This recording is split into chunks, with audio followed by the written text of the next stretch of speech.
What's going on, guys? In this video, I want to tell you something very important when it comes to social media. I think this is a very powerful mind hack that you can use to change the way that your audience feels. And that's very powerful because if you can change the way your audience feels, they're going to keep coming back to your videos. If you give them a positive feeling, they are never going to stop watching you. So first of all, I was reading this book called Awaken the Giant Within by Tony Robbins, and he was talking about how Michael Jackson was hired by Pepsi to endorse Pepsi, right? And the way that Michael Jackson dances, he makes people feel very, very good. And so when Pepsi hired Michael Jackson to endorse Pepsi, what happened? People started associating the feeling that they get from watching Michael Jackson dance to Pepsi. And that was very powerful, and it sold millions of cans of Pepsi. So we can do something similar in our social media strategies. What if I told you that? Isn't that exciting? So the first thing that we need to do if we want to change the way that people feel in our videos is for every single piece of content that we put on the internet,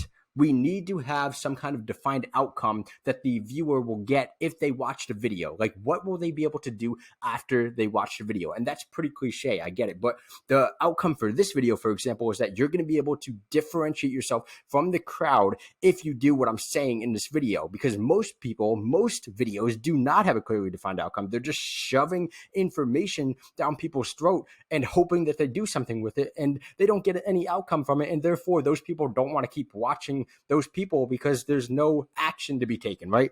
But the second thing that we need to do that I pulled from neuro-linguistic programming into social media is this thing called submodalities. Now, I understand that sounds a little bit difficult to understand, and it was when I first heard the concept, but it can be applied to social media, and it's very powerful. So imagine this. I'm going to give you a submodality right now. Imagine you give people a clearly defined outcome. What does that do in your video? What does that do?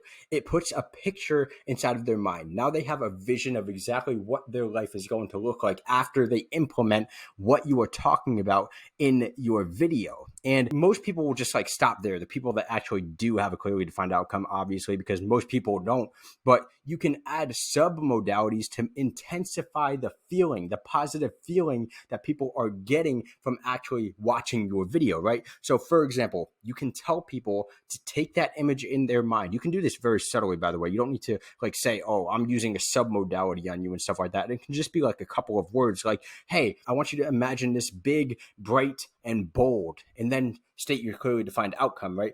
It can be bold. It can be the color of it. It can be how close it is to them. It could be the sound that they hear inside of the image in their mind. It can be the movement that's happening, all different types of things. And these things intensify the feelings that people are getting, and therefore they will associate that positive feeling with your brand and keep coming back, and eventually they will become so loyal that they go and they click on the link in your bio, and what they will do is they will join your email list, right? So that's a very powerful tactic, in my opinion. And also, obviously, if you have a very good headline on your social media videos, that is going to push that positive feeling even more before you even put the submodality out there, because they are already kind of persuaded into knowing what you are talking about and that defined outcome. Because when they see the headline, they are using their imagination to see, okay, what will this look like for me already before you even tell them what the real desired outcome will be, right? So if you want to make really good headlines, go to headlines.luccimedia.com.